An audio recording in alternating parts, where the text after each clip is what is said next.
Dr. Scott Barry Kaufman, welcome to Shrink Wrap Radio. Dr. Dave. Yeah, Great to be here. it's great to have you here. And, we're going to be discussing this book that you've written called Choose Growth, a workbook for transcending trauma, fear, and self-doubt. Good idea. We really need to transcend that stuff, particularly at this time. So what's the story behind the book? How did this happen? Well, I originally published this book called Transcend, The New Science of Self-Actualization, which was quite technical and it was aimed for a general audience, but it was very nerdy and had lots Okay. of citations, lots of Oh, research citations. yeah. And our publisher was like, maybe a workbook would be good. Uh-huh. And I reached out to my former student, who I think is an amazing human as well as researcher. Her name is Jordyn Feingold, and we worked together on the book. And she started this field called positive medicine. So we really wanted to focus on post-traumatic growth and focus on the potential for growth, even under the most difficult of circumstances. And of course, that's just what the two of you have done. And in the book, you tell something about both of your backgrounds, and maybe since you mentioned her, let's start with her. She has a fascinating background. Can you fill us in? Yeah. So she does have a fascinating background. She she went and got a master's degree in positive psychology at the University of Pennsylvania, the Master's of Applied Positive Psychology program, and then went to med school and got an MD.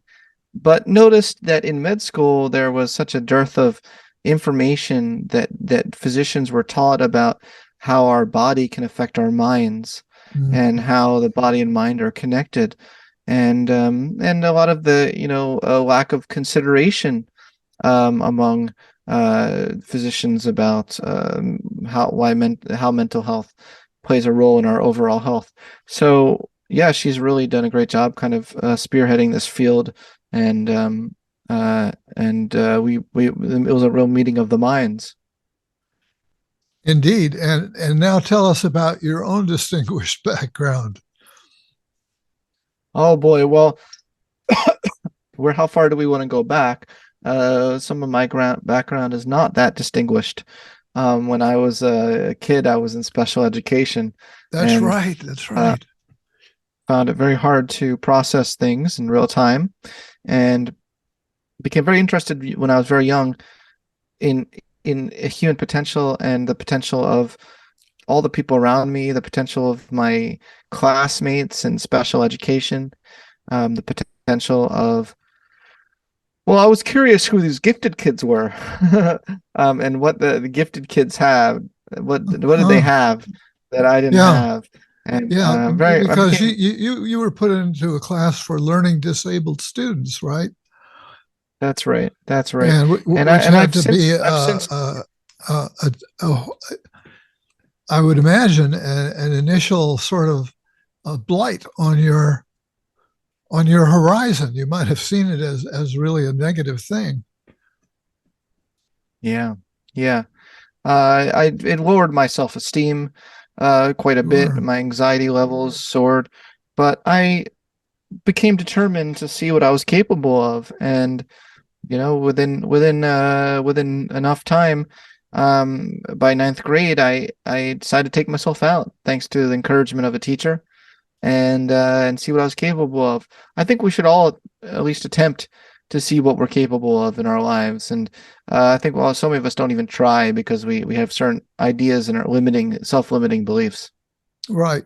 So by take yourself out, you mean take yourself out of the special ed track and get into regular classes? That's right. That's exactly right. Yeah. Even honors classes. Even the hard classes. Yeah. So certainly, this is good for our audience to know that you've had some struggles in your background, because you're so successful now. You're all over the internet, and you know, so so so what called you to be a psychologist? When did you? At what point did you decide to become a psychologist?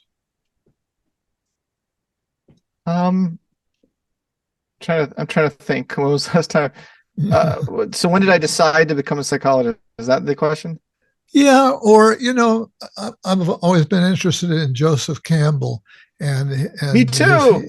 and the yeah. That was the other thing I wanted to acknowledge is I feel such a kinship with you because Mm. um, the the psychology that I was drawn to, and I'm like 20 years ahead of you or more, 30 years, and was humanistic psychology. And I came to Sonoma State University. I took a job there because they actually had a master's program in humanistic psychology, one of two in the whole country.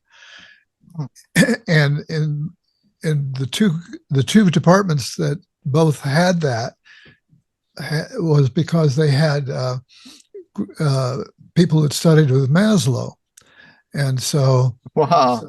we were very influenced by that.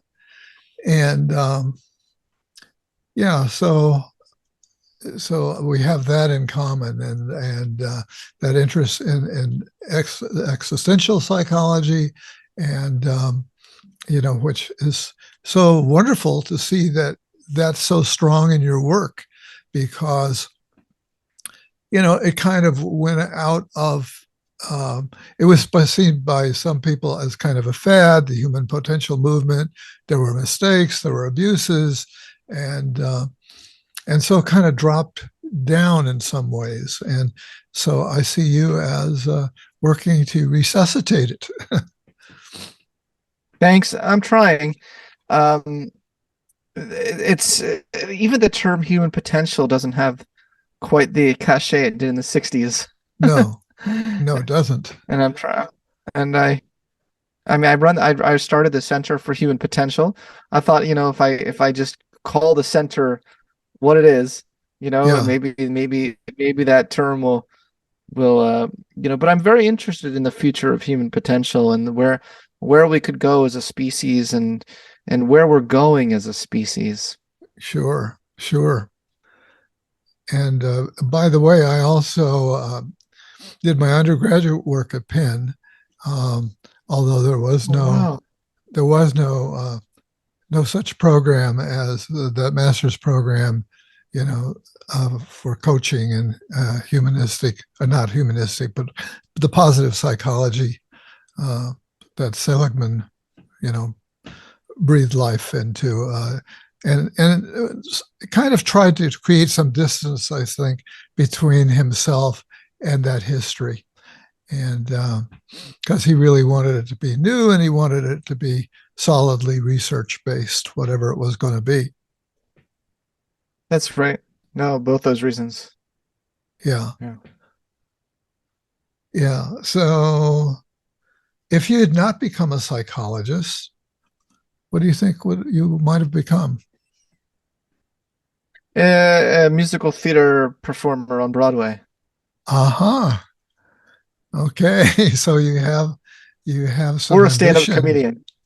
Yeah. Oh, yeah. I was drawn to that myself, but never had the courage to give it a try. But I would get rave reviews in some of my classes for, but of course, a captive audience helps. And That's true. yeah, They laugh at your jokes. They get a good grade. yeah. Well, that's the theory at any rate. Hopefully, it wasn't the case. Um, so, see, just to dig in a little bit more here. Um, well, let's talk about your book some. Um, what what do you think is unique about this book?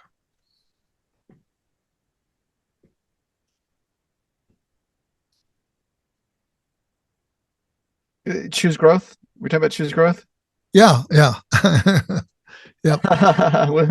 um, well, this idea of this field called post-traumatic growth is, I don't think, as well known as post-traumatic stress disorder is known. Right. Right. So anything I can Right. do to get the word out more about that there is growth potential in our traumas is good. But I also think that there is this revised hierarchy of needs idea that I have in the book is revised with a new metaphor for life and self-actualization, which is self-actualization is a journey, not a destination. And Yeah. a sailboat metaphor is a probably better metaphor for the growth process in life. Right. Right. Yes, I like that. Take us through that metaphor that you use in the book. Sure. So with this metaphor, the base of the boat it represents our security needs. If we have too many holes in the boat, it makes it very hard for us to move. We have to try to plug the holes and figure out how we're going to stay afloat. And those security needs are the needs for belonging, the needs for security, and the need for purpose. But if we get enough of security, we can feel a sense of growth, and we can feel a sense of forward motion, which is only going to happen if we open up the sail. Opening up the sail makes you vulnerable. It's a vulnerable living life and trying to move toward your goals. There's lots of forces, internal negative thoughts and external forces, that environmental situations that are really holding us back from reaching our goals.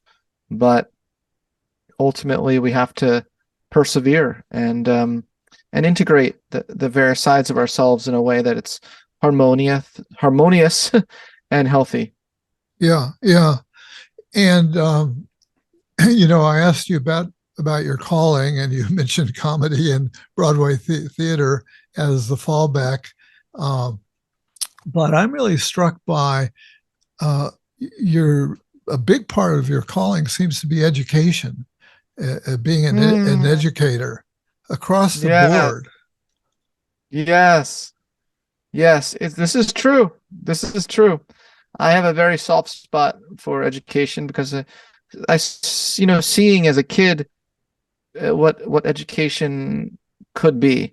I didn't see. I thought of what it could be based on what I saw as a kid, and there's a lot that's left to be desired in our education system, and the way that Yeah. we sort kids, and the way that we test for child potential, and things along those lines.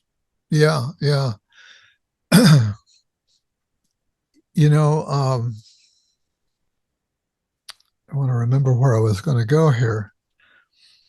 Um, I knew where I was going to go a moment ago. Talk about your sailboat, and it's good to have a sense of direction.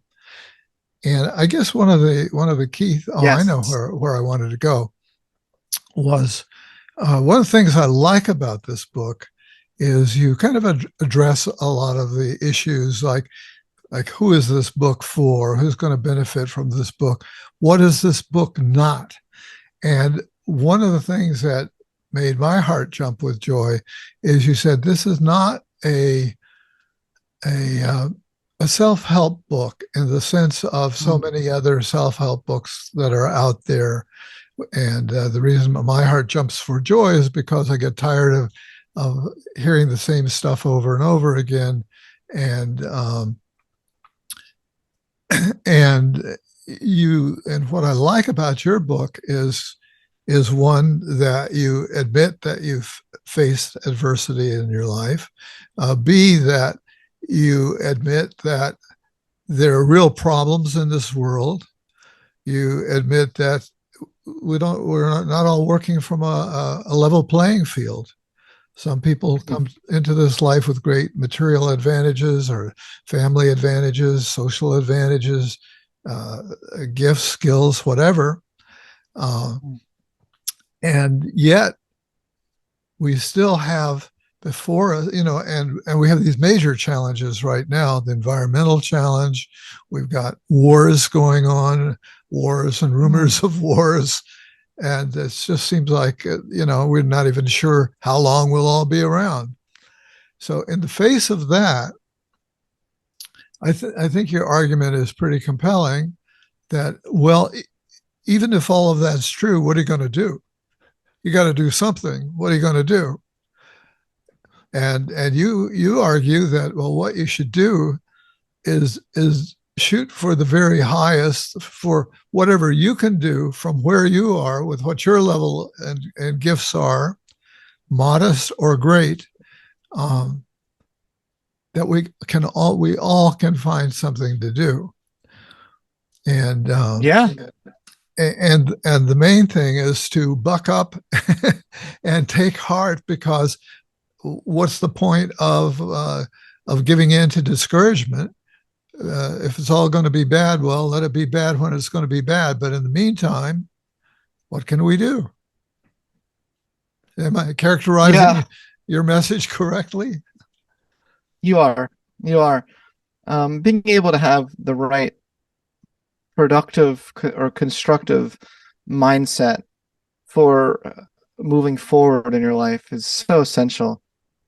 But this is a mindset we can have with even having very little in our lives. I think that even with having very little in our lives, we can we can have hope for the future and try to make plans and do things that can bring us closer to that future, even in small ways. Yeah, I do. I think you gave a very good summary. Well, good. Well, let's dig into the book a little bit more. You've got a section, I think you've got a section that's titled Anchor Yourself. And let's get into some of what you cover in that. What do you mean, Well, anchoring. anchor? Well, you started off with as a sailboat. Do you want your sailboat to be anchored? Great point. Not. Yeah, great point. Not ultimately. But I would say center yourself. Yeah. Being able to get in your own body, feel connection to your body, and know before you start the journey, even knowing who's in your boat, who do you have in your life that that can support you. Do you have the necessary food to survive? Do you have Yeah, and you suggest that one take an active role. You use the term secure your attachment.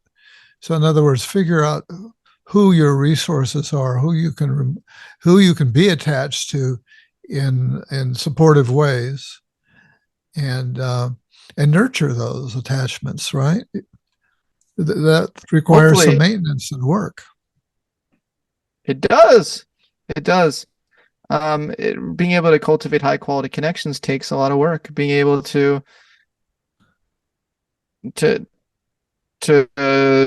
love yourself. Yeah, that's a big one. A lot of compassion. Yeah, it does, because there are these voices that come up. I think that we're all pretty much prey to, and may have to work rather constantly at it. I'm not good enough. I'm not smart enough. I don't have enough money. Blah blah blah. Nothing ever goes right for me.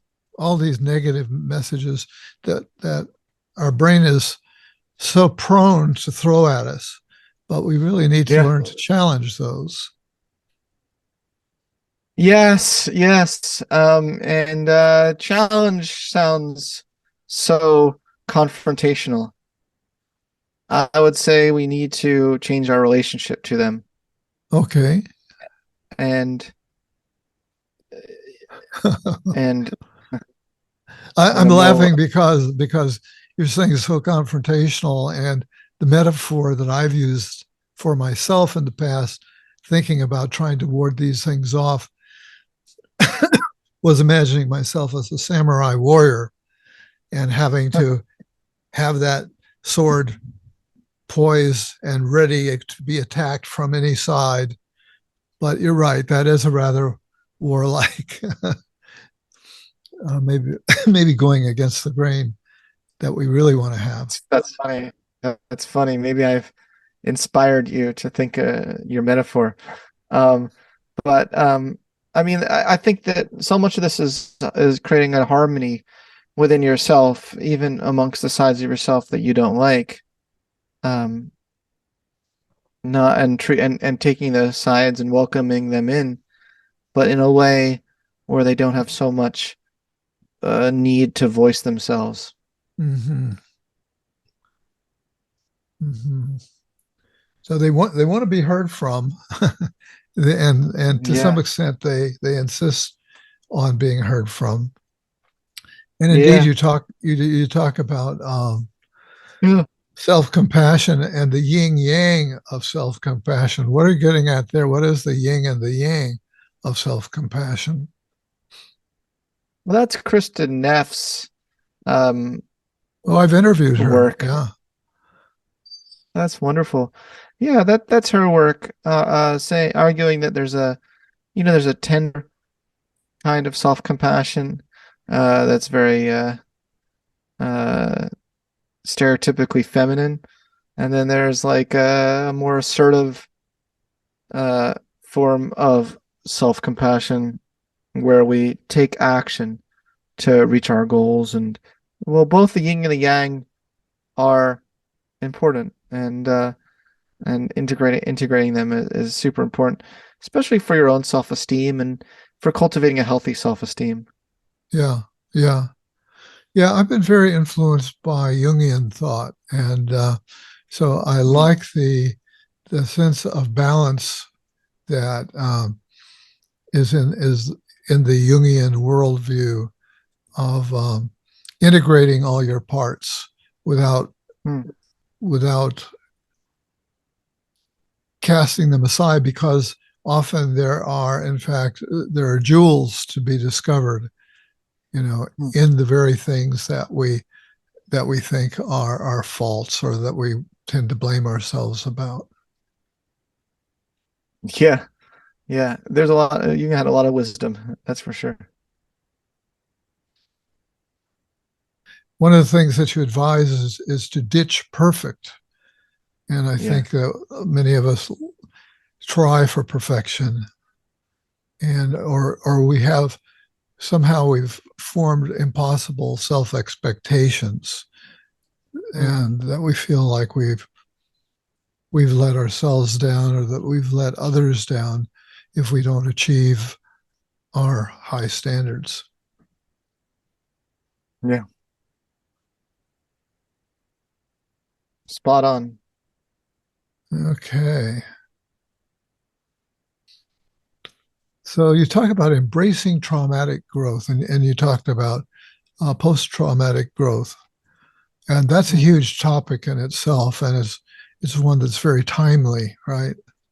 Because there's a lot of trauma in the world, a lot of trauma that's going on right now. So expand on that for us a bit, would you? Which part? Self traumatic growth. Oh, excuse me. Post traumatic growth. Oh, self-traumatic sounds not good.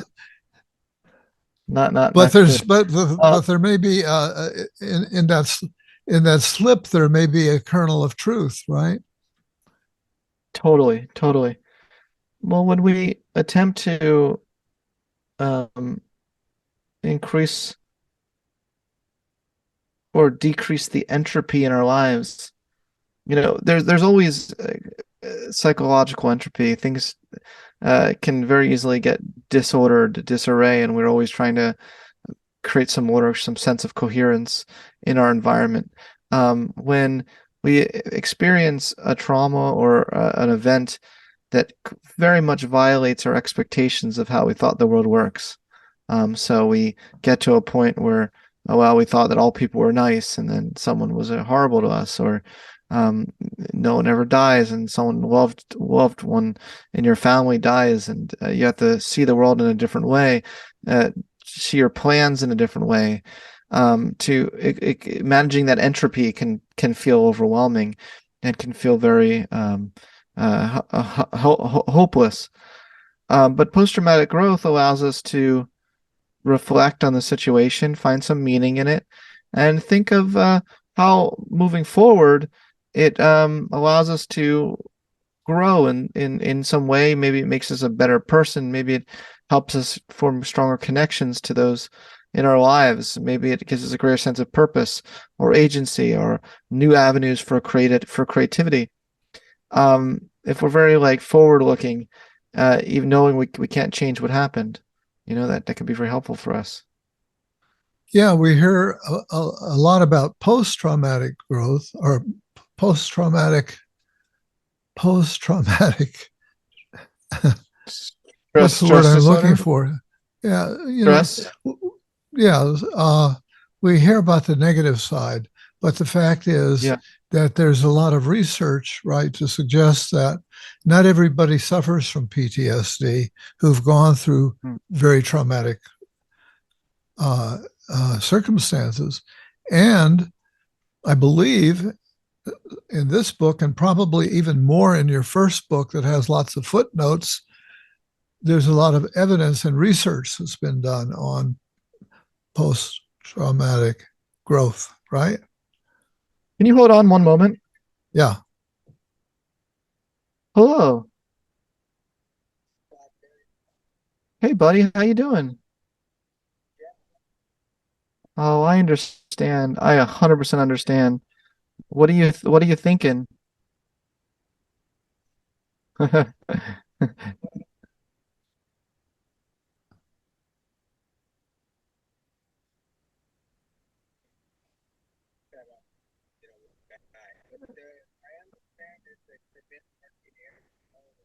Yes. Find a place to park on my street. See if there's a parking available on my street, Wadsworth Avenue, and just park there, and text me when that's done. I can give you a little thing to put on your car. Great. I'm in the middle of an interview, so it's okay, my man. But I should be done in about, I'd say, 20 minutes. Okay. Thank you. We'll talk soon. Bye. Okay. Sorry Well, about that. there's a good example of flowing with it and Yeah. and Yeah, that's true. and helping that person to feel good rather than Yeah. to feel guilty for interrupting the interview and so on. You handled that very smoothly. Well, I appreciate you with your patience with that. I feel bad. We're in the middle of an interview here, but yeah. Yeah, that's okay. It's okay. Uh, I'm learning from you, and Hmm. so that's good. Um, yeah, let's mention some of your other things that you're doing. In fact, you have a podcast that has an amazingly huge number of well, I shouldn't say amazingly. You're an amazing person, and so and very much a teacher, and so and I think your podcast really focuses on teaching psychology. Am I right? It does.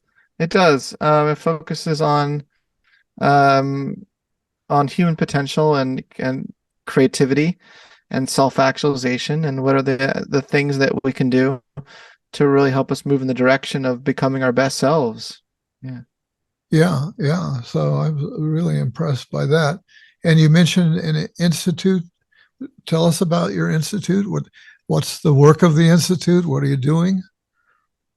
So I run something called the Center for Human Potential, Mm-hmm. and we offer trainings and workshops and consulting and coaching and resources to help people realize their full potential. I mean, we have a course for the general public called the Transcend course.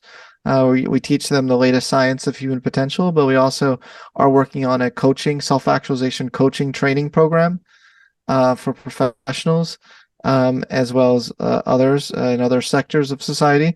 And yeah, it's all under that umbrella now. I did a lot of things that were not necessarily all connected, but I'm trying to connect all the dots in my life to have Uh-huh. a You're trying more to bring it all under one harmonious. umbrella. Yeah.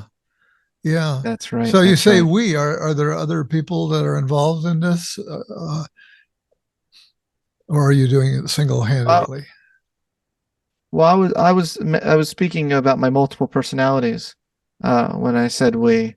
We have Bobby, we have Mary Sue, we have Jimmy. Sorry, I'm being weird. I'm being weird. I'll answer your question seriously. Okay, so Okay.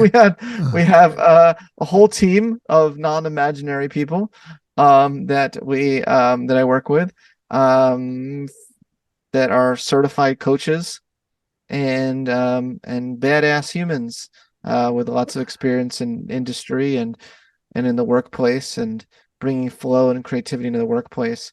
And yeah, they help teach the Transcend course, and then we have a team developing the self-actualization coaching program. Uh-huh. And that was your comedian subpersonality that snuck out for a moment there, peeked out. Correct. His name is Barry Max. Your what? Yeah, I said correct. His name is Barry Max. That's my Oh, comedian person's Barry name Barry Max. Yeah, you have a with two X's, actually three X's at the end. uh-huh to That's right. emphasize just how Yeah, Max he is. correct. Correct. And let's see what else we want to get into here. What else have I not asked you about that you'd like to talk about?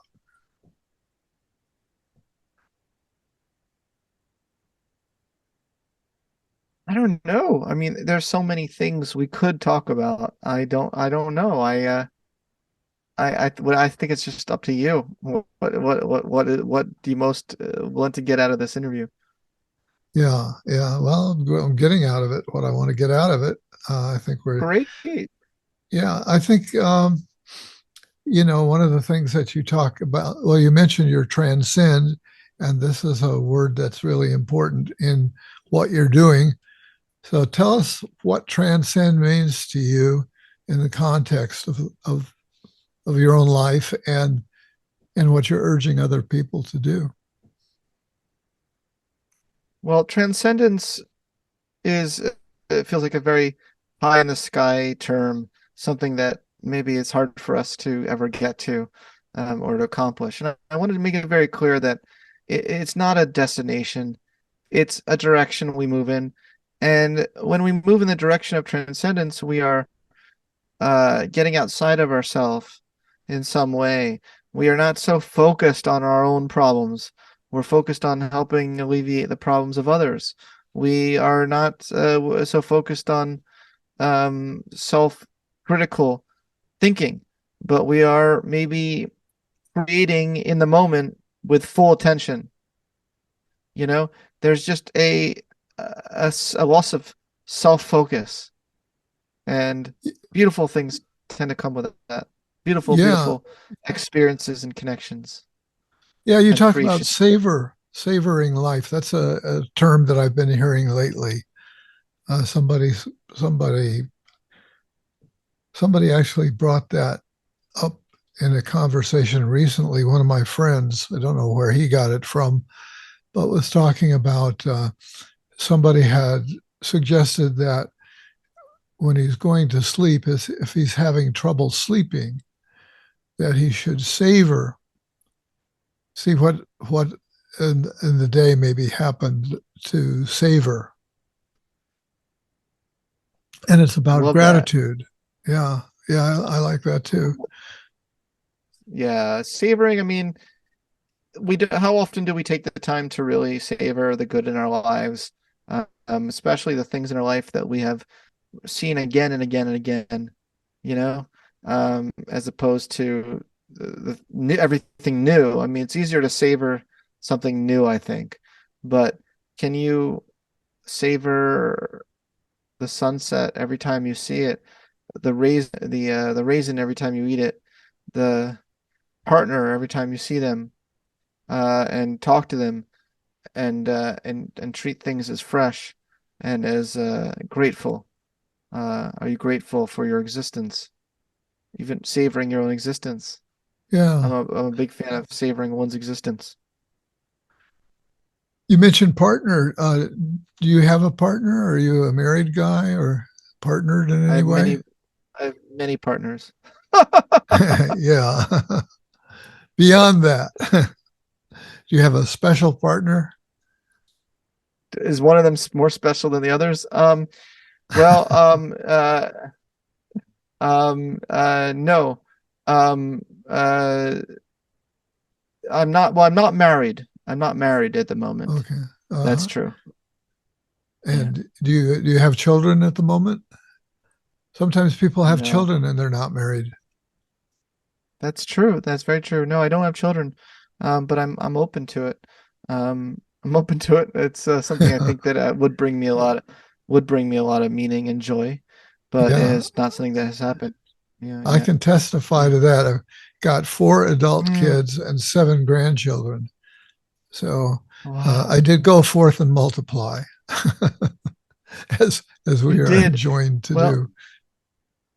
absolutely. I mean, I tend to view my own books as a form of Yeah. going forth and multiplying. And Yes. Yes. That's yeah, creativity. yeah, Definitely. yeah, yeah. And you talk about finding flow. You talk about gratitude. Prospective prospective gratefulness is one of the uh, sections in your book. And I guess what does that mean? Prospective gratefulness. Um, Prospective gratefulness? Yeah, it's your No term, not idea. mine. You Never heard recognize of it? that one. Yeah, No. right. But existential gratitude or existential gratefulness is a form of gratefulness where you're really grateful for both the positive and the negative in your life, for the good and the bad, for you're not trying to find whether or not the glass is half empty or glass full, but you're like, my gosh, I have a glass. I have a container that can Yeah. hold any experience. It's really a Uh-huh. miraculous thing when you think about it. Every second we are given is really miraculous and beautiful. Even during our hard times. I know it can be hard to Indeed. seem that way.